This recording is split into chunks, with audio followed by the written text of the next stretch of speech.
വികസിത കേരളം എന്നുള്ള ആശയമാണ് മുഴുവൻ കേരളത്തിലും തെരഞ്ഞെടുപ്പിന്റെ ഏറ്റവും പ്രധാനപ്പെട്ട ആശയമായി ഞങ്ങൾ മുമ്പോട്ട് വെച്ചത്. പക്ഷെ നിർഭാഗ്യവശാൽ കേരളത്തിലെ മറ്റു രണ്ട് മുന്നണികൾ ഈ വികസന അജണ്ടയോട് വലിയ താല്പര്യം പ്രകടിപ്പിക്കുന്നതായി കാണുന്നില്ല. കേരളത്തിന്റെ വികസനത്തെക്കുറിച്ച് ഒരു സംവാദം ഉണ്ടാകണമെന്നാണ് ഞങ്ങൾ ആഗ്രഹിച്ചത്. കാരണം കേരളം രൂപം കൊണ്ടിട്ട് 69 വർഷമായി. ഒരു വർഷം കൂടി കഴിഞ്ഞാൽ നാം സപ്തതിയിലേക്ക് കടക്കുകയാണ്. നാളിതുവരെ കേരളം ഭരിച്ച മുന്നണികൾ അവർ മുമ്പോട്ട് വെച്ചിട്ടുള്ള അവരുടെ വികസന നിലപാടുകൾ ഇതെല്ലാം ഈ തദ്ദേശ ഭരണ സ്ഥാപനങ്ങളിലേക്കുള്ള തെരഞ്ഞെടുപ്പിൽ സജീവമായ ചർച്ച ചെയ്യപ്പെടുന്ന ഒരു വിഷയമായി മാറണം എന്നായിരുന്നു ഞങ്ങൾ ആഗ്രഹിച്ചത്. പ്രത്യേകിച്ചും വികസനത്തിന്റെ ഒരു പ്രധാനപ്പെട്ട കേന്ദ്രം പ്രാദേശിക ഭരണ സ്ഥാപനങ്ങളാണ് എന്നുള്ളത് കൊണ്ട് അതിലൂന്നിക്കൊണ്ട് വികസനത്തിന്റെ രാഷ്ട്രീയം ചർച്ച ചെയ്യണമെന്നായിരുന്നു ആഗ്രഹിച്ചത്. ഞങ്ങൾ അതിനാണ് തുടക്കം കുറിച്ചത്, നേതൃത്വം നൽകാൻ ആഗ്രഹിച്ചത്. പക്ഷേ കേരളം ഇക്കാലം അത്രയും ഭരിച്ച കേരളത്തിലെ മഹാഭൂരിപക്ഷം വരുന്ന തദ്ദേശ ഭരണ സ്ഥാപനങ്ങളുടെയും അധികാരം കൈയാളുന്ന രണ്ട് മുന്നണികൾക്കും അതിനെക്കുറിച്ച് വലിയ താല്പര്യമൊന്നുമില്ല. അവർക്ക് മറ്റു പല വിഷയങ്ങളും ചർച്ച ചെയ്യുന്നതിലാണ് താല്പര്യം എന്നുള്ളതാണ് കഴിഞ്ഞ കുറച്ച് ദിവസമായിട്ടുള്ള അനുഭവം. പക്ഷെ BJP കേരളത്തിലെ ജനങ്ങളോട് വികസിത കേരളം സൃഷ്ടിക്കാനും വികസിത ഗ്രാമപഞ്ചായത്തുകളും വികസിത നഗരസഭകളും സൃഷ്ടിക്കാൻ ആവശ്യമായ ഒരു ബദൽ വികസന പ്ലാൻ കേന്ദ്ര ഗവൺമെന്റിന്റെ വികസന സമീപനവുമായി ഒത്തുചേർന്നുകൊണ്ട് കേരളത്തിലെ തദ്ദേശ ഭരണ സ്ഥാപനങ്ങളിലെല്ലാം ഒരു ബദൽ വികസന പ്ലാൻ അവതരിപ്പിച്ചുകൊണ്ടാണ് ഞങ്ങൾ ഈ തെരഞ്ഞെടുപ്പിൽ ജനങ്ങളെയും വോട്ടർമാരെയും അഭിമുഖീകരിക്കുന്നത്. ഞങ്ങൾക്കതിന് പതിവിൽ കവിഞ്ഞ സ്വീകാര്യതയും ജനങ്ങളിൽ നിന്ന് വലിയ പ്രതികരണവുമാണ് ഞങ്ങൾ അവതരിപ്പിച്ചിട്ടുള്ള എല്ലാ വികസന അജണ്ടകൾക്കും ഉള്ളത്. തദ്ദേശ ഭരണ സ്ഥാപനങ്ങളെ മുഴുവൻ വികസനത്തിന്റെ ഒരു പ്ലാറ്റ്ഫോമാക്കി മാറ്റണം എന്നാണ് ഞങ്ങൾ ആഗ്രഹിക്കുന്നതും മുമ്പോട്ട് പോകുന്നത്. അഴിമതിരഹിതമായിട്ടുള്ള ഭരണം എല്ലാ തദ്ദേശ ഭരണ സ്ഥാപനങ്ങളിലും ഉണ്ടാകണം. അഴിമതിയോട് സീറോ ടോളറൻസ് നിലപാട് സ്വീകരിക്കണം. ഇതാണ് തെരഞ്ഞെടുപ്പിലെ ഏറ്റവും പ്രധാനപ്പെട്ട ഒരു ആശയമായി ഞങ്ങൾ മുമ്പോട്ട് വെച്ചിട്ടുള്ളത്. അഴിമതി കേരളത്തിലെ ഏറ്റവും പ്രധാനപ്പെട്ട ഒരു വിഷയമായിട്ട് മാറുകയാണ്. സംസ്ഥാന സർക്കാർ തദ്ദേശ ഭരണ സ്ഥാപനങ്ങളിലെ വിവിധ ഭരണസമിതികളുടെ അഴിമതിയെല്ലാം പ്രോത്സാഹിപ്പിക്കുന്ന സമീപനമാണ് സ്വീകരിച്ചിട്ടുള്ളത്.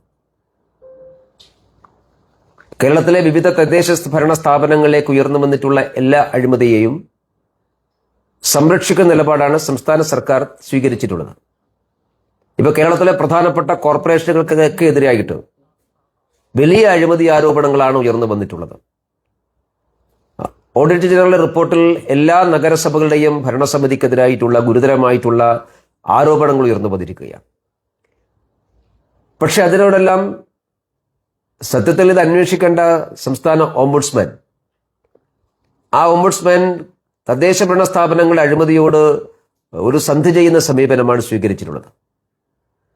സംസ്ഥാന ഓംബുഡ്സ്മാനെ നിയന്ത്രിക്കുന്നത് സംസ്ഥാന ഗവൺമെന്റ് ആയതുകൊണ്ട് സർക്കാരിന്റെ നിലപാടുകൾ വളരെ പ്രധാനപ്പെട്ടതാണ്.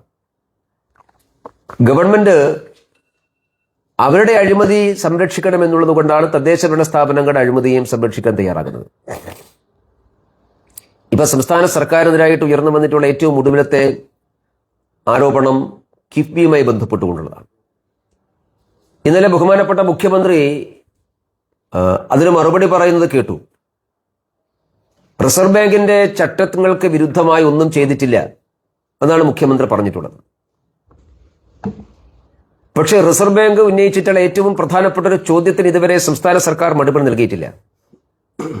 കിഫ്ബി സർക്കാരിന്റെ ഭാഗമാണോ അതോ കിഫ്ബി സർക്കാരിതര ഏജൻസിയാണോ? ആ ചോദ്യത്തിലാണ് ഇപ്പോഴും ഉള്ളത്. ആ ചോദ്യത്തിന് വ്യക്തമായിട്ടുള്ള ഉത്തരം പറയുന്നത് ഇന്നലെ മുഖ്യമന്ത്രി പറഞ്ഞപ്പോ സർക്കാരിതര സാമ്പത്തിക സമാഹരണത്തിന് ഞങ്ങൾ ഉണ്ടാക്കിയ ഒരു പ്ലാറ്റ്ഫോം എന്നാണ് പറഞ്ഞിട്ടുള്ളത്. അപ്പൊ അതൊരു സർക്കാരിതര സംരംഭമാണെങ്കിൽ സർക്കാരിതര സംരംഭത്തിന് റിസർവ് ബാങ്ക് മുന്നോട്ട് വെച്ചിട്ടുള്ള ചട്ടങ്ങൾക്ക് വിധേയമായിട്ടാണോ അവർ പ്രവർത്തിക്കുന്നത്?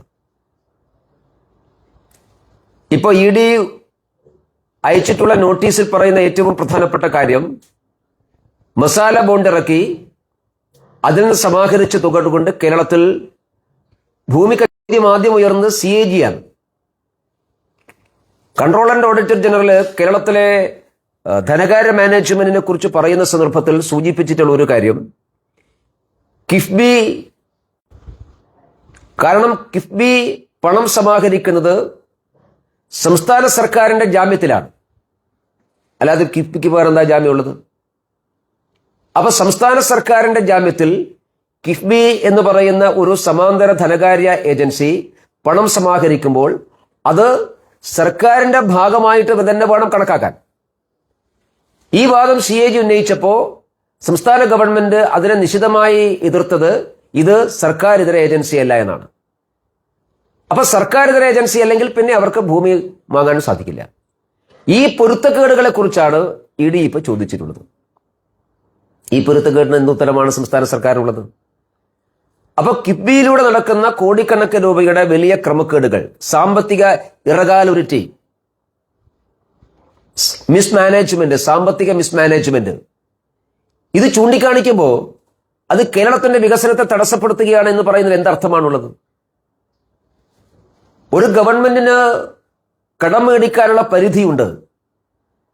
റിസർവ് ബാങ്കിന്റെ ഈ പരിധി മറികടക്കാൻ വേണ്ടിയിട്ട് തട്ടിക്കൂട്ടി ഉണ്ടാക്കിയിട്ടുള്ളൊരു സംവിധാനമാണ് കിഫ്ബി എന്ന് ആർക്കാ അറിഞ്ഞുകൂടാത്തത്? എങ്ങനെയാണ് നിയമാനുസൃതം ഭരണഘടനാനുസൃതം പ്രവർത്തിക്കുന്ന ഒരു ഗവൺമെന്റ് രാജ്യത്തിലെ റിസർവ് ബാങ്ക് ചട്ടങ്ങളെ മറികടക്കാൻ വേണ്ടി പിൻവാതിലിലൂടെ ഒരു ധനകാര്യ ഏജൻസി ഉണ്ടാക്കി ഗവൺമെന്റ് ജാമ്യത്തിൽ തന്നെ പണം സമാഹരിക്കുക? അത് ഈ രാജ്യത്തിലെ നിലവിലുള്ള നിയമവ്യവസ്ഥയെയും രാജ്യത്തിലെ സാമ്പത്തിക മാനേജ്മെന്റിനും ഒക്കെ വെല്ലുവിളിക്കുന്നതിന് തുല്യമാണ്. അങ്ങനെ സംസ്ഥാന ഗവൺമെന്റുകൾ പുറപ്പെട്ടാൽ ഈ രാജ്യത്തിന്റെ സാമ്പത്തിക വ്യവസ്ഥ എങ്ങനെ എന്താവും? ഇതാര് തിരിച്ചു കൊടുക്കും? LDF മേടിച്ചിട്ടുള്ള ഈ പണം ആര് തിരിച്ചു കൊടുക്കും? അതുകൊണ്ട് കിഫ്ബി എന്നുള്ളത് സർക്കാരിന്റെ മിസ്മാനേജ്മെന്റിന്റെയും അഴിമതിയുടെയും കേന്ദ്രമാണ്. ഇതിൽ അഴിമതിയുടെ എലിമെന്റ് എന്താണ്? മസാല ബോണ്ട് ഇറക്കിയ സമയത്ത് ഈ രാജ്യത്തിനകത്തുള്ള ധനകാര്യ സ്ഥാപനങ്ങൾ അവർ ആവശ്യപ്പെട്ട പലിശയേക്കാൾ കൂടുതൽ പലിശക്ക് ലണ്ടനിൽ പോയിട്ട് പണം സമാഹരിച്ചു എന്നുള്ള ആരോപണമാണ് അന്ന് ഉയർന്നു വന്നിട്ടുള്ളത്. ആ ആരോപണത്തിന് വസ്തുനിഷ്ഠമായൊരു മറുപടി അന്നും ഇന്നും സർക്കാർ പറയുന്നില്ല. അതിൽ 21 കോടി രൂപയുടെ കമ്മീഷനിങ് നടന്നിട്ടുണ്ട്. ഇത് അറേഞ്ച് ചെയ്തു കൊടുത്ത ഇടനിലക്കാർക്ക്, ലണ്ടനിലെ വിവിധ ധനകാര്യ സ്ഥാപനങ്ങളിൽ നിന്ന് പണം സമാഹരിക്കാൻ വേണ്ടി ഇടനിലക്കാരായി പ്രവർത്തിച്ചിട്ടുള്ള ആളുകൾക്ക് 21 കോടി രൂപയുടെ കമ്മീഷൻ ഉണ്ട് എന്ന് സർക്കാർ തന്നെ പറഞ്ഞിട്ടുണ്ട്. ഈ കമ്മീഷൻ കിട്ടിയിട്ടുള്ള ആളുകൾ ആരാണ്? അത് വ്യക്തമാവേണ്ടതാണ്. അതുകൊണ്ടാണ് ഇതിൽ അഴിമതി കാര്യം ഞങ്ങൾ ചൂണ്ടിക്കാണിച്ചത്. അപ്പോൾ കിഫ്ബിയുമായി ബന്ധപ്പെട്ടുകൊണ്ട് ഇന്നലെ മുഖ്യമന്ത്രി നടത്തിയിട്ടുള്ള വിശദീകരണങ്ങൾ നേരത്തെ നടത്തിയിട്ടുള്ള വിശദീകരണത്തിനപ്പുറത്ത് ED അയച്ച നോട്ടീസിൽ ED ഉന്നയിച്ചിട്ടുള്ള ഒരു ചോദ്യത്തിനും വസ്തുതാപരമായി മറുപടി പറയാൻ, ജനങ്ങൾക്ക് ബോധ്യപ്പെടുന്നൊരു മറുപടി പറയാൻ മുഖ്യമന്ത്രിക്ക് ഇന്നലെയും സാധിച്ചിട്ടില്ല. അപ്പൊ നാട്ടിൽ വികസനത്തിന്റെ പേര് പറഞ്ഞുകൊണ്ട് വികസനത്തിന്റെ മറവിൽ വലിയ സാമ്പത്തിക മിസ്മാനേജ്മെന്റും വലിയ അഴിമതിയും നടക്കുന്നു എന്നുള്ളതാണ് ഇതിലൂടെ ബോധ്യപ്പെടുന്നത്. അപ്പൊ സർക്കാർ തന്നെ അഴിമതിക്ക് നേതൃത്വം കൊടുക്കുമ്പോൾ പ്രാദേശിക ഭരണ സ്ഥാപനങ്ങളുടെ അഴിമതി തടയുന്നത്, അഴിമതിരഹിതമായിട്ടുള്ള പ്രാദേശിക സ്ഥാപനങ്ങൾ ഉണ്ടാവണം. വികസനവും വിശ്വാസവും CPM തയ്യാറായിട്ടില്ലല്ലോ. കുറ്റം തെളിയിക്കപ്പെടുന്നതൊക്കെ കോടതിയിലെ വിചാരണയൊക്കെ പൂർത്തിയായതിനു ശേഷമാണ്. പ്രഥമ ദൃഷ്ടിയ പത്മകുമാർ കുറ്റവാളിയാണ് എന്നുള്ളത് കൊണ്ടാണല്ലോ അദ്ദേഹത്തെ അറസ്റ്റ് ചെയ്ത് ജയിലിൽ അടച്ചിട്ടുള്ളത്. അദ്ദേഹത്തിന്റെ മൊഴികൾ നമ്മുടെ മുമ്പിൽ ഉണ്ടല്ലോ. കേരളത്തിലെ CPMന്റെ പ്രമുഖനായിട്ടുള്ള ഒരു നേതാവ്, ദേവസ്വം ബോർഡ് പ്രസിഡന്റായിരുന്ന ആൾ, ശബരിമലയിലെ സ്വർണം കൊള്ളയടിച്ചതിന് അറസ്റ്റ് ചെയ്യപ്പെട്ട് ഇത്രയും ദിവസം ജയിലിലായിട്ടും എന്തുകൊണ്ടാണ് പത്മകുമാറിനെതിരായിട്ട് നടപടി സ്വീകരിക്കാൻ CPM തയ്യാറാവുന്നില്ല? ഞാൻ മനസ്സിലാക്കുന്നത് പത്മകുമാറിനെ ജയിലിനകത്ത് വെച്ച് CPMഉം സംസ്ഥാന സർക്കാരും മാനേജ് ചെയ്യുകയാണ്. ഗുരുതരമായിട്ടുള്ള മൊഴികൾ പുറത്തു വരരുത്. ഇപ്പൊ കടകംപള്ളി സുരേന്ദ്രനെതിരായിട്ടുള്ള മൊഴിയെ വന്നിട്ടുള്ളൂ. കടകംപള്ളി സുരേന്ദ്രനെതിരായിട്ടാണ് ഇപ്പൊ പത്മകുമാർ മൊഴി പറഞ്ഞിട്ടുള്ളത്. അതിനപ്പുറത്തേക്ക് പത്മകുമാർ മൊഴി പറയരുത് എന്നുള്ളത് കൊണ്ടാണ് നടപടിയൊന്നും എടുക്കാതെ ജയിലിനകത്ത് വെച്ച് ഇടനിലക്കാരെ വെച്ച് മാനേജ് ചെയ്യാൻ വേണ്ടി ശ്രമിക്കുകയാണ്. പത്മകുമാറിന് അപ്പുറത്തേക്ക് അന്വേഷണം പോകരുത് എന്ന് SITയിൽ സമ്മർദ്ദം ചെലുത്തുകയാണ്. പക്ഷേ ഗുരുതരമായിട്ടുള്ള ആരോപണങ്ങളും ഗുരുതരമായിട്ടുള്ള കാര്യങ്ങളുമാണ് ഈ ദേവസ്വം ബോർഡ് മന്ത്രിക്കും ദേവസ്വം ബോർഡ് പ്രസിഡന്റും എതിരായിട്ടുള്ളത്. പത്മകുമാറിന്റെ മൊഴിയിൽ കടകംപള്ളി സുരേന്ദ്രനെ കുറിച്ച് ഗൗരവപരമായിട്ടുള്ള മൊഴികളുണ്ട്. ഉണ്ണികൃഷ്ണൻ പോറ്റിയെ തനിക്ക് പരിചയപ്പെടുത്തി തന്നത് കടകംപള്ളി സുരേന്ദ്രനാണ് എന്നാണ് പത്മകുമാറിന്റെ മൊഴി. ആ ഒരൊറ്റ മൊഴി മാത്രം മതിയല്ലോ കടകംപള്ളി സുരേന്ദ്രനെ ചോദ്യം ചെയ്യാൻ. എന്താ ചോദ്യം ചെയ്യാത്തത്? അപ്പൊ കേരളത്തിലെ കോടിക്കണക്കിന് വിശ്വാസികളുടെ സ്വത്ത് കവർന്നെടുക്കുന്ന ഈ നേതൃത്വത്തെ CPM സംരക്ഷിക്കുകയാണ്. പിന്നെ മുഖ്യമന്ത്രി പറയുന്നതിൽ എന്താ അർത്ഥമാവുള്ളത്? മാത്രമല്ല, ഇന്നലെ സുപ്രീം കോടതി പറഞ്ഞ മറ്റൊരു കാര്യം കൂടി പ്രസക്തമാണ്. ഞങ്ങൾ നേരത്തെ ചൂണ്ടിക്കാണിച്ചിട്ടുള്ളതാണ്.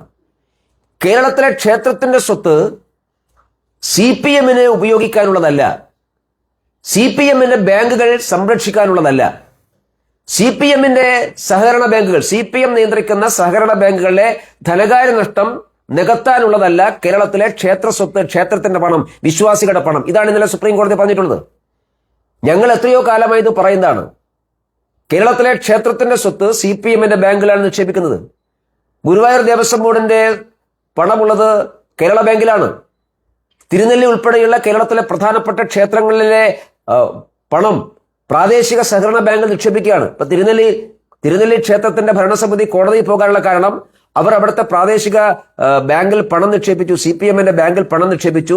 തിരിച്ചു ചോദിച്ചപ്പോൾ ആ ബാങ്ക് കൊടുക്കുന്നില്ല. അങ്ങനെയാണ് അവർ ബാങ്കിൽ പോയി ഹൈക്കോടതി പോയി. ഹൈക്കോടതി തിരുനെല്ലി ക്ഷേത്രത്തിന് അനുകൂലമായി വിധി പറഞ്ഞു, എന്നിട്ടും പണം കൊടുക്കുന്നില്ല. അതിന് തുടർന്നാണ് വീണ്ടും അവർ കോടതിയിൽ പോയത്. ആ കേസാണ് ഇപ്പൊ ഇന്നലെ സുപ്രീം കോടതി പറഞ്ഞത് CPMന്റെ ബാങ്കുകളുടെ സാമ്പത്തിക നഷ്ടം മറികടക്കാൻ ഈ ക്ഷേത്രത്തിന്റെ പണം ഉപയോഗിക്കരുത്. ഇത് ഉപയോഗിക്കുന്നുള്ളതാണ് പ്രശ്നം.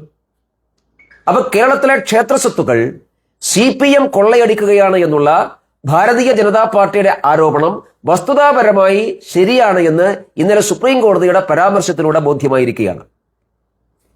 അതുകൊണ്ട് ഇതിനെക്കുറിച്ച് സമഗ്രമായിട്ടുള്ള അന്വേഷണം നടത്തണം. കേരളത്തിലെ ക്ഷേത്രങ്ങൾ കൊള്ളയടിക്കുന്നതിനെ കുറിച്ച് കേന്ദ്ര ഏജൻസി അന്വേഷിക്കണമെന്ന് ഭാരതീയ ജനതാ പാർട്ടി ആവശ്യപ്പെടുന്നത് അതുകൊണ്ടാണ്. കേന്ദ്ര ഏജൻസിയുടെ അന്വേഷണത്തിന്റെ ഭാഗമായിട്ടാണ് ED അന്വേഷണം വന്നത്. ശബരിമലയിലെ സ്വർണ്ണക്കൊള്ള EDക്ക് അന്വേഷിക്കാം എന്ന് ഹൈക്കോടതി പറഞ്ഞു. ഇപ്പോ സംസ്ഥാന സർക്കാരിന്റെ നിർബന്ധത്തിന് വിധേയമായി SITയെ കൊണ്ടും അപ്പീൽ കൊടുപ്പിക്കാൻ പുറപ്പെടുകയാണ്. എന്തിനാണ് സംസ്ഥാന സർക്കാർ അപ്പീൽ കൊടുക്കുന്നത്? ശബരിമലയിലെ സ്വർണ്ണക്കൊള്ളയിൽ CPMനോ സംസ്ഥാന സർക്കാരിനോ ഒന്നും മറച്ചു വെക്കാനില്ലെങ്കിൽ അത് ED അന്വേഷിക്കുന്നതിൽ ഈ സർക്കാരിന് എന്താ ബുദ്ധിമുട്ടുള്ളത്? ED അന്വേഷണം വേണ്ട എന്ന് പറയുമ്പോൾ ED ഒരു സാമ്പത്തിക ഏജൻസിയാണ്.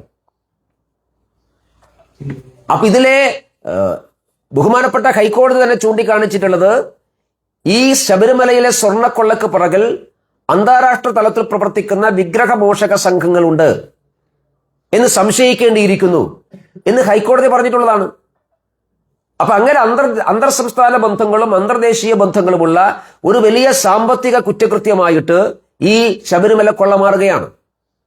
അങ്ങനെ സാമ്പത്തിക കുറ്റകൃത്യം ഇതിലുള്ളത് കൊണ്ടാണ് ഈ കേസ് സ്വമേധയാ ED അന്വേഷിക്കാൻ തയ്യാറായത്. ഈ സാമ്പത്തിക കുറ്റകൃത്യത്തിൽ CPMനൊന്നും ഒളിക്കാനും മറക്കാനുമില്ലെങ്കിൽ ശബരിമലയിലെ ED അന്വേഷണം എന്തിനാണ് CPM എതിർക്കുന്നത്? ഈ ചോദ്യത്തിന് വ്യക്തമായ ഉത്തരം CPM പറയണം. നിങ്ങൾക്കൊന്നും മറക്കാനില്ലെങ്കിൽ നിങ്ങൾ എന്തിനാണ് ED അന്വേഷണം എതിർക്കുന്നത്? അതുകൊണ്ട് കേന്ദ്ര ഏജൻസികളുടെ അന്വേഷണം അനിവാര്യമാണ്. ഇപ്പൊ ED അന്വേഷണമാണ് ആരംഭിച്ചത്. കൂടുതൽ അന്വേഷണം ഉണ്ടാകണം. സംസ്ഥാന സർക്കാരിന്റെ ഇതിലെ പങ്കാളിത്തം, സംസ്ഥാന സർക്കാരിന്റെയും സർക്കാർ നേതൃത്വങ്ങളുടെ CPMന്റെയും ഈ കാര്യത്തിലുള്ള പങ്കാളിത്തം പുറത്തു കൊണ്ടുവരാൻ ആവശ്യമായ അന്വേഷണം വേണം എന്നാണ് BJP ആവശ്യപ്പെടുന്നത്. അതുകൊണ്ട് ഈ തെരഞ്ഞെടുപ്പിൽ അതും ഞങ്ങൾ ജനങ്ങളുടെ മുമ്പാകെ അവതരിപ്പിക്കും. അതുകൊണ്ട് വികസനവും വിശ്വാസവും ജനങ്ങളുടെ അവകാശമാണ് എന്ന ഒരു ക്യാമ്പയിനിങ് ആണ് ഈ തെരഞ്ഞെടുപ്പിൽ ഭാരതീയ ജനതാ പാർട്ടി കേരളത്തിലുടനീളം സംഘടിപ്പിച്ചിട്ടുള്ളത്. BJP സ്വർണ്ണക്കൊള്ളയിൽ ഒരു പ്രശ്നവും നടത്തിയിട്ടില്ല ഇതുവരെ. ഒരു അഡ്ജസ്റ്റ്മെന്റ് പൊളിറ്റിക്സ് ആയിരുന്നു. ഞങ്ങളെ പ്രക്ഷോഭം നടത്തിയിട്ടുള്ളൂ. ശബരിമലയിലെ വിഷയം ഉയർന്നു വന്ന പിറ്റേ ദിവസം മുതൽ സമരരംഗത്തുള്ള പാർട്ടി BJP മാത്രമാണ്.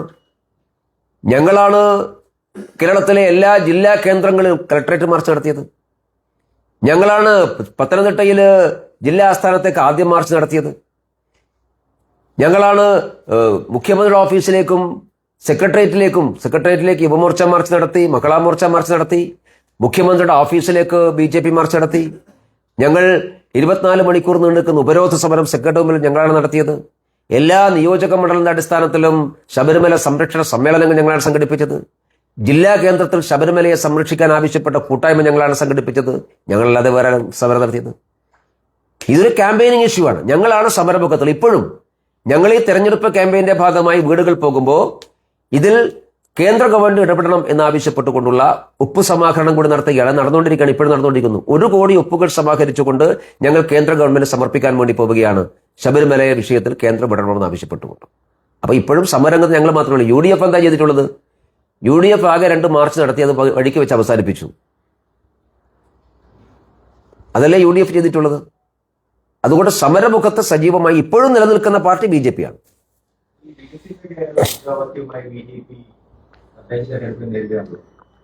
ഈ മുദ്രാവാക്യം ഉയർത്തിപ്പിടിക്കുമ്പോഴും കേരളത്തിലെ BJP നേതൃത്വത്തിനിടയിൽ, പ്രത്യേകിച്ച് പല ജില്ലകൾക്കും ഇടയിൽ വികസനത്തെ കുറിച്ച് ഏകീകൃതമായ ഒരു സമീപനം ഇല്ലാത്ത എന്തുകൊണ്ട് പലർക്കും പല അഭിപ്രായങ്ങളാണ്.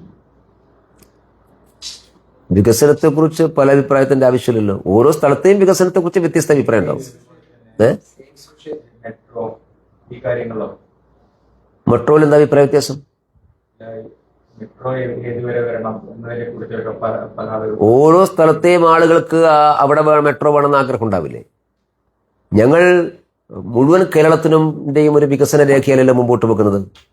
ഞങ്ങൾ ഓരോ കോർപ്പറേഷനിലും മുനിസിപ്പാലിറ്റിയിലും പഞ്ചായത്തിലും അവരുടെ വികസനത്തെക്കുറിച്ചുള്ള ഒരു വികസന രേഖയാണ് മുമ്പോട്ട് വെക്കുന്നത്.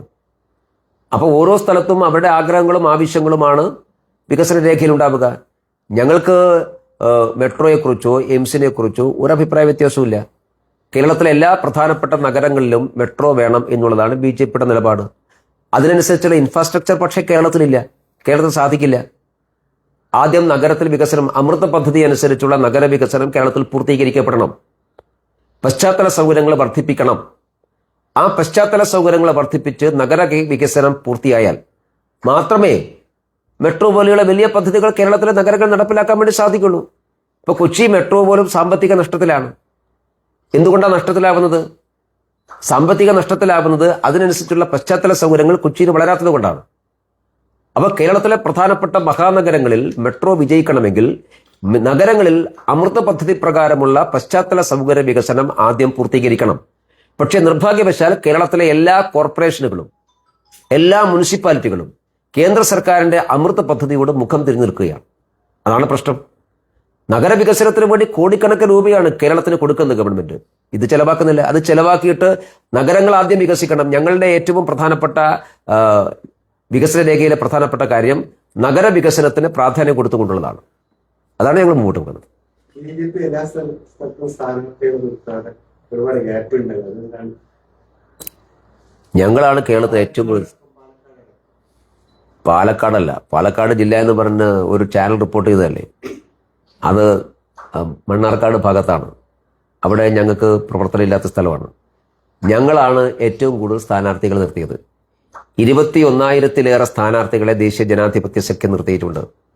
19,800 സ്ഥാനാർത്ഥികൾ താമര ചിഹ്നത്തിൽ മത്സരിക്കുന്നുണ്ട്. ഇലക്ഷൻ കമ്മീഷൻ പ്രസിദ്ധീകരിച്ച കണക്ക് നിങ്ങൾ കണ്ടല്ലോ.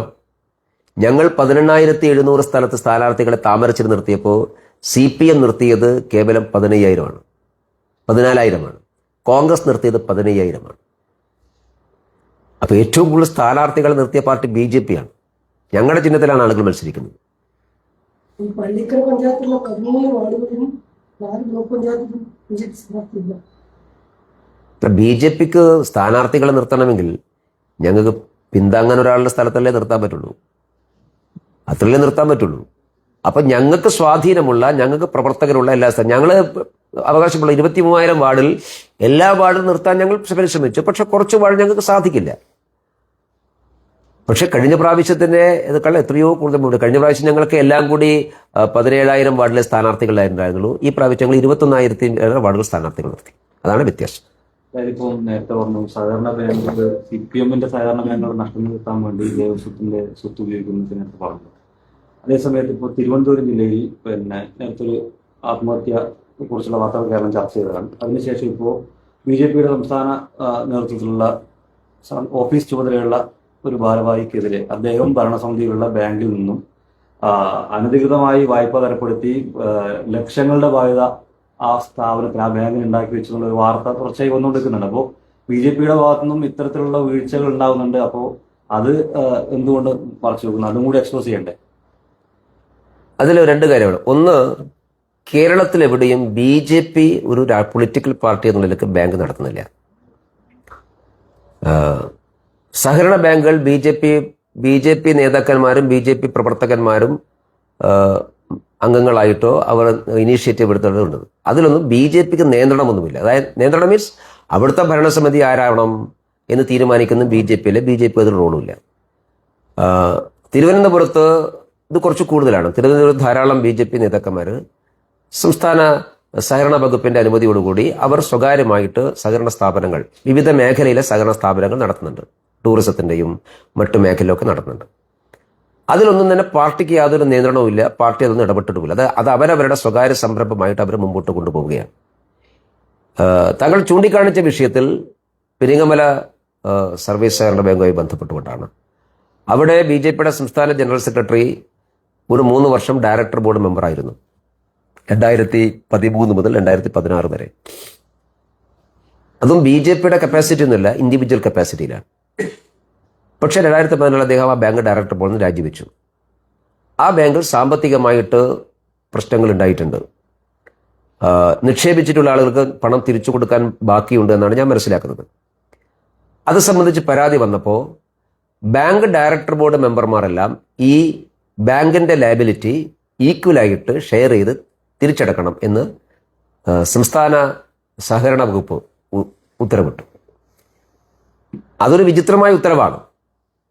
വ്യക്തിപരമായി ഞാൻ അതിനോട് യോജിപ്പാണ്. കാരണം ബാങ്ക് പൊളിഞ്ഞാൽ ബാങ്ക് ഡയറക്ടർമാർ പണം തിരിച്ചു കൊടുക്കാൻ എന്നുള്ളതാണ്. അങ്ങനെയാണെങ്കിൽ കരുവന്നൂരിലൊക്കെ കൊടുക്കണം, എല്ലാ ബാങ്കിലും കൊടുക്കണം. ഒരു ബാങ്കിൽ മാത്രം കൊടുത്താൽ പോരല്ലോ. ഇനി സംസ്ഥാന സഹകരണ വകുപ്പ് അങ്ങനെ ഒരു നിലപാടിലേക്കും തീരുമാനത്തിലേക്കും എത്തുന്നുണ്ടെങ്കിൽ നല്ലതാണ്. കേരളത്തിലെ എല്ലാ ബാങ്കുകൾക്കും ഒരുപോലെ പ്രാവർത്തികമാക്കണം. എനിവേ, അത് വേറൊരു വിഷയമായതുകൊണ്ട് ഞാൻ ഇതിനെക്കുറിച്ച് പറയുന്നില്ല. ഇത് വന്നപ്പോൾ ഇദ്ദേഹം കോടതിയിൽ പോയി. ഇദ്ദേഹത്തിന്റെ വാദം ആ ബാങ്കിന്റെ ലയബിലിറ്റിയിൽ ഇദ്ദേഹത്തിന് വ്യക്തിപരമായ യാതൊരു റോളുമില്ല. അദ്ദേഹം ആകെ 3 വർഷം ഉണ്ടായിട്ടുള്ളൂ. അദ്ദേഹം 3 വർഷം ഉള്ള സമയത്ത് അദ്ദേഹം ഇനീഷ്യേറ്റീവ് എടുത്തിട്ടുള്ള ഒന്നും അവിടെ നടന്നിട്ടില്ല എന്ന് പറഞ്ഞുകൊണ്ട് അദ്ദേഹം ഹൈക്കോടതിയിൽ പോയി. ഹൈക്കോടതി പ്രഥമ ദൃഷ്ടി അദ്ദേഹത്തിന്റെ വാദം സ്വീകരിച്ചുകൊണ്ട് ഈ സഹകരണ ബാങ്കിന്റെ ഉത്തരവ് സ്റ്റേ കൊടുത്തു. അദ്ദേഹത്തിന് പണം ഈടാക്കുന്നത് സംബന്ധിച്ച് സ്റ്റേ ചെയ്തു. കോടതി പറഞ്ഞത് അദ്ദേഹത്തിന്റെ ലയബിലിറ്റി പ്രൂവ് ചെയ്യാൻ സാധിച്ചിട്ടില്ല, അതുകൊണ്ട് അദ്ദേഹം സ്റ്റേ കൊടുത്തു. ആ സ്റ്റേ ഇപ്പം നിൽക്കുകയാണ്. കോടതി കേസാണ്. ഇദ്ദേഹത്തിന് ആ കോടതി ബാങ്കിന്റെ ലയബിലിറ്റിയിൽ ബാധ്യതയുണ്ടോ ഇല്ലയോ എന്നുള്ളത് ഇനി കോടതി തീരുമാനിക്കേണ്ട കാര്യമാണ്. അതാണ് ആ വിഷയം. ഈ കഴിഞ്ഞ ദിവസം BJP സംസ്ഥാന അധ്യക്ഷൻ രാജീവ് ചന്ദ്രശേഖർ നടത്തിയ പ്രതികരണം, നിയമസഭാ തെരഞ്ഞെടുപ്പിൽ നേമത്ത് മത്സരിക്കും എന്ന് സ്വയം പ്രഖ്യാപിക്കുക. BJP അങ്ങനെ ഔദ്യോഗികമായി സ്ഥാനാർത്ഥി നിർണയ ചർച്ചകൾ ആരംഭിച്ചിട്ടുണ്ടോ? എന്തുകൊണ്ടാണ് സംസ്ഥാന അധ്യക്ഷൻ അങ്ങനെ ഒരു സ്വയം പ്രഖ്യാപനം നടത്തിയത്? അല്ല, അദ്ദേഹം കേരള രാഷ്ട്രീയത്തിൽ നിലനിൽക്കുകയാണോ എന്ന ചോദ്യത്തിന് കേരളത്തിൽ തെരഞ്ഞെടുപ്പ് രാഷ്ട്രീയത്തിൽ അദ്ദേഹം ഉണ്ടാകും, വേണമെങ്കിൽ നേമത്ത് മത്സരിക്കാം എന്ന് അദ്ദേഹം പറഞ്ഞിട്ടുള്ളതാണ്. സംസ്ഥാന പ്രസിഡന്റാണല്ലോ, അദ്ദേഹം വെറുതെ പറയില്ലല്ലോ. ഞങ്ങൾ ഏതായാലും ചർച്ചയൊന്നും നടത്തിയില്ല. BJPക്ക് അങ്ങനെ രീതിയിലോ, BJPക്ക് ഒരു കോർ കമ്മിറ്റി ഉണ്ട്. ആ കോർ കമ്മിറ്റിയൊക്കെ ചേർന്ന ശേഷം മാത്രമല്ല ഒരു സ്ഥാനാർത്ഥി പ്രഖ്യാപനം നടത്താൻ പറ്റും. സംസ്ഥാന പ്രസിഡന്റ് നേരിട്ട് അങ്ങനെ ഒരു പ്രഖ്യാപനം നടത്താൻ പറ്റും. സ്ഥാനാർത്ഥി പ്രഖ്യാപനം നടത്തിയിട്ടില്ലല്ലോ. സ്വയം സ്ഥാനാർത്ഥിയാകും. വേണമെങ്കിൽ ഞാൻ നിയമസഭാ തെരഞ്ഞെടുപ്പിൽ മത്സരിക്കാം, ഒരു മണ്ഡലത്തിന്റെ പേര് പറയണം, അതും പറയാം എന്ന് പറഞ്ഞുകൊണ്ടാണ് നിയമം എന്ന് പറഞ്ഞത്. സംസ്ഥാന പ്രസിഡന്റ് പറഞ്ഞാൽ അതാണല്ലോ തീരുമാനം. കേന്ദ്ര പാർലമെന്ററി ബോർഡ് തീരുമാനിച്ചിട്ടുണ്ടാവും. കേന്ദ്ര പാർലമെന്ററി ബോർഡ് പറഞ്ഞിട്ടുണ്ടാവും. കേന്ദ്ര പാർലമെന്ററി ബോർഡ് പറഞ്ഞിട്ടുണ്ടാവില്ല, അത് പറയില്ലല്ലോ. ഇതൊരു പാർട്ടിയല്ലേ. അത് നിങ്ങളോട് വിശദമായി പറയേണ്ട സമയത്ത് പറയാം. ഈ BJPക്കകത്ത് രാജീവ് ചന്ദ്രശേഖറും കുറച്ച് ആളുകളും കൂടിയുള്ളൊരു വിഭാഗം കാര്യങ്ങൾ തീരുമാനിക്കുന്ന ഒരു ആക്ഷേപം കഴിഞ്ഞ ദിവസങ്ങളിലൊക്കെ ഇങ്ങനെ വെറുതെ കേൾക്കുന്നുണ്ട്. അപ്പൊ അതിന്റെ ഭാഗമാണോ ഇത്? രാജീവ് ചന്ദ്രശേഖറും കുറച്ച് ആളുകളല്ലേ BJPയിൽ തീരുമാനിക്കുക. അദ്ദേഹമാണ് പ്രസിഡന്റ്. അദ്ദേഹത്തിന്റെ ഭാരവാഹികളെ കൂടി തീരുമാനിക്കും. വ്യക്തിപരമായി തീരുമാനിക്കുന്ന BJPക്കകത്ത് കാര്യങ്ങൾ തീരുമാനിക്കുന്നത് സംസ്ഥാന കോർ ഗ്രൂപ്പാണ്. BJPയുടെ രാഷ്ട്രീയമായിട്ടുള്ള കാര്യങ്ങൾ തീരുമാനിക്കുന്നത് സംസ്ഥാന കോർ ഗ്രൂപ്പാണ്. ആ കോർ ഗ്രൂപ്പ് വിശദമായി ചർച്ച ചെയ്തിട്ട് മാത്രമേ എല്ലാ കാര്യങ്ങളും തീരുമാനിക്കുള്ളൂ. അല്ലാതെ എല്ലാ കാര്യങ്ങളും അല്ല, BJP കോർ കമ്മിറ്റി എന്ത് ചർച്ച ചെയ്തു എന്ന് ഞാനെങ്ങനെ നിങ്ങളോട് പറയാ? അല്ല, BJP കോർ കമ്മിറ്റി ചർച്ച ചെയ്ത് ഞാൻ രണ്ടാമത് പറഞ്ഞ നിങ്ങൾ കേട്ടില്ലേ? നിങ്ങൾ വീണ്ടും ചോദിച്ചപ്പോ ഞാൻ പറഞ്ഞല്ലോ, ഞാൻ BJP കോർ കമ്മിറ്റി എന്ത് ചർച്ച ചെയ്തു, BJP പാർലമെന്ററി ബോർഡ് എന്ത് ചർച്ച ചെയ്തു എന്നൊന്നും എനിക്ക് നിങ്ങളോട് പറയാൻ പറ്റില്ലല്ലോ. പിന്നെ ഒരു കാര്യം നിങ്ങൾ മനസ്സിലാക്കുന്നത്, BJP ഒരു ദേശീയ പാർട്ടിയാണ്. ആ ദേശീയ പാർട്ടിയുടെ സംസ്ഥാന അധ്യക്ഷൻ ഒരു കാര്യം പറഞ്ഞിട്ടുണ്ടെങ്കിൽ അതൊന്നും ആലോചിക്കാതെയല്ലോ പറയുക. രാജീവ് ചന്ദ്രശേഖരൻ ഒന്നും ആലോചിക്കാതെ പറയുന്ന ആളല്ലല്ലോ. അപ്പൊ സ്വാഭാവികമായിട്ടും അതിൽ അണ്ടർസ്റ്റുഡ് ആണ്. നിങ്ങൾ അതിന്റെ ആകർഷ മാത്രം എടുത്താൽ മതി. എന്താ രീതി?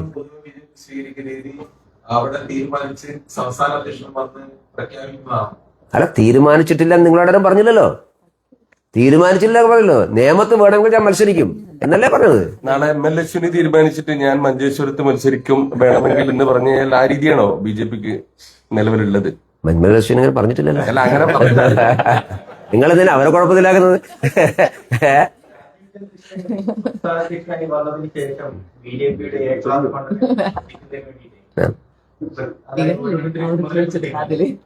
ആ ശ്രദ്ധിക്കുന്ന വേണ്ടിയിട്ട് ഓരോ സംസ്ഥാന നേതാക്കളെയും അതുപോലെ തന്നെ ജില്ലയിലെ പ്രധാനപ്പെട്ട നേതാക്കളെയും ചുമതലപ്പെടുത്തിയിരുന്നു.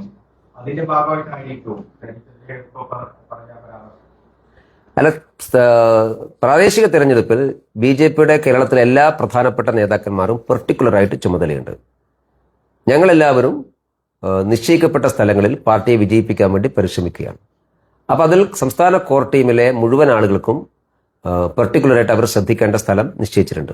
അങ്ങനെ നിശ്ചയിച്ച കൂട്ടത്തിൽ നിയമം അസംബ്ലി മണ്ഡലം ശ്രദ്ധിക്കുന്നത് രാജീവ് ചന്ദ്രശേഖരാണ്. ഇതൊരു വസ്തുതയാണ്. കൊല്ലത്ത് ദേശീയപാത തകർന്നിട്ടുണ്ട്. ദേശീയപാതയുടെ അത്രയും സുരക്ഷിതത്വമില്ല. അത് ഗൗരവത്തിലത് ആലോചിക്കുന്ന കേന്ദ്രമന്ത്രി പറഞ്ഞല്ലോ. അത് ഇപ്പോൾ രണ്ടാമത്തെ പ്രാവശ്യമാണ്.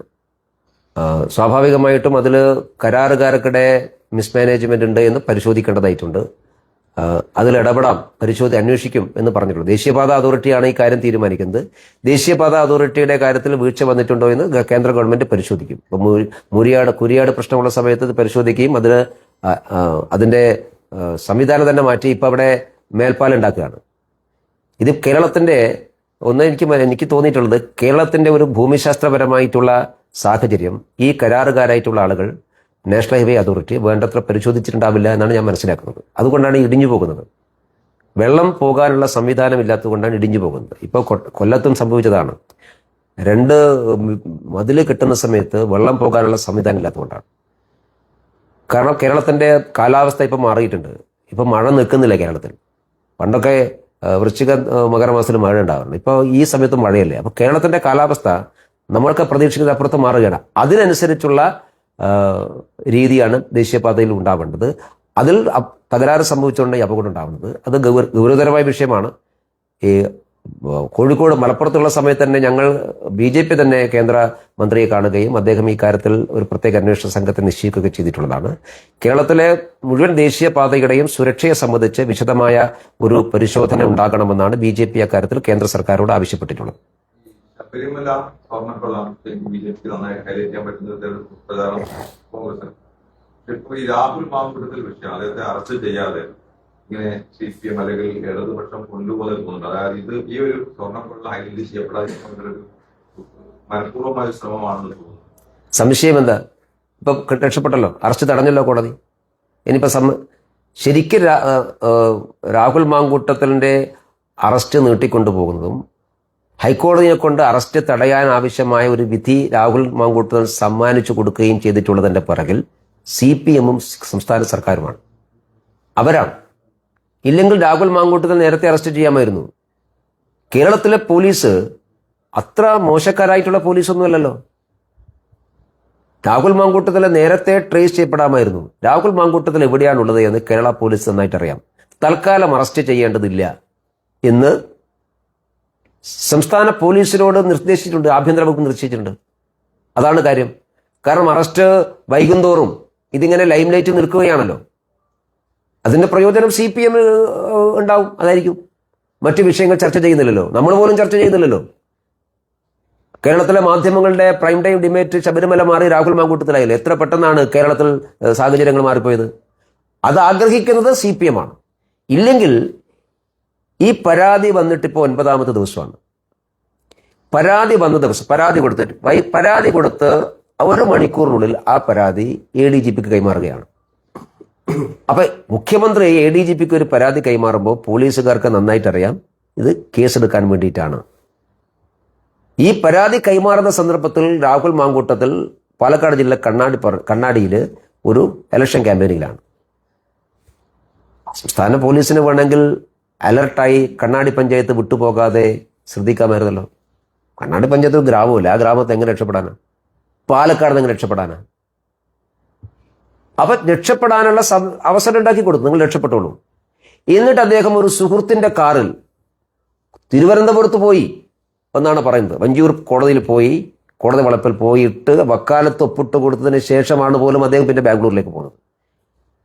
എന്നൊക്കെയാണ് നമ്മൾ കേൾക്കുന്നത്. സത്യമാണോ എന്ന് നമുക്കറിയില്ല, പോലീസിനെ അറിയുള്ളൂ. ഇതൊന്നും കേരളത്തിൽ സ്പെഷ്യൽ ബ്രാഞ്ച് അറിഞ്ഞില്ലേ? രാഹുൽ മാങ്കൂട്ടം എന്ന് പറയുന്നത് ഒരു ഫെമിലിയർ ഫേസ് അല്ലേ കേരളത്തിൽ? അയാൾ ഇങ്ങനെ യാത്ര ചെയ്യുന്നൊന്നും ആരും അറിഞ്ഞില്ലേ?